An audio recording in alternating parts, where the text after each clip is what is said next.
Palestinian people and their continued courageous resistance to the brutal genocidal Zionist occupation in all of its manifestations. Tomorrow, May 15th, marks the 70th anniversary of the Nakba, the catastrophe that has meant displacement, death, illegal settlements, injury, torture, checkpoints, etc., that has been the basis of the founding and maintaining of the country we now call Israel. This year we also see U.S. imperialism arrogantly moving the U.S. embassy to Jerusalem. Additionally, we now see in the past 24 to 36 hours the Zionists have murdered more than 50 people, some of them children, and more than 2,000 have been seriously wounded. Shame, shame on Zionism. In light of this and other things going on in the world today, now more than ever, we must step up our political work. We must continue to organize better and more strategically to fight this Zionist enemy.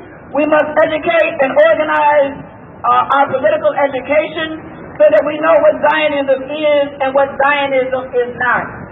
We must not spread confusion, because too many times among the left, we hear people who confuse Zionism with Judaism, or they confuse Judaism with who are and are not the Semitic people. This must change. We must also connect all the dots when it comes to the warmongering of the Republican and Republican parties. We must look at how they increase the military budget while the number of people without health care increases, wages are stagnant, more and more children are in poverty, and police officers in our public schools in light of all this police brutality. This must change. We also have to connect the dots with how the U.S. police departments are also receiving more training in Zionist Israel. Even police officers from Philadelphia, New York City, Washington, D.C., and other cities across the United States. So let's keep all this in mind as we remember what Dr. King taught us about the triple evils of racism, militarism, and poverty as we approach the 50th anniversary of Dr.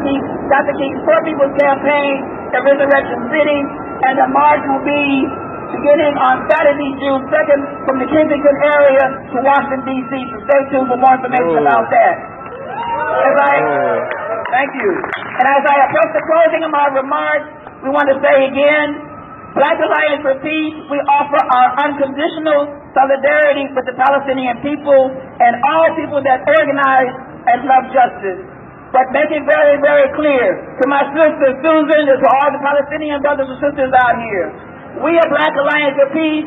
We are not your allies. We are your comrades. We are your partners in struggle, and we will do this together. And we look forward to many, many victories with you in the future. Lastly, I want to say we want to wish our dear friend and comrade Pablo, who we lost this weekend on Saturday in an accident. We want to give our thoughts and prayers to his family and close friends, his comrades, and we know that if he were alive with us today, he would be right out here on Broad Street. So, again, we thank you very, very much.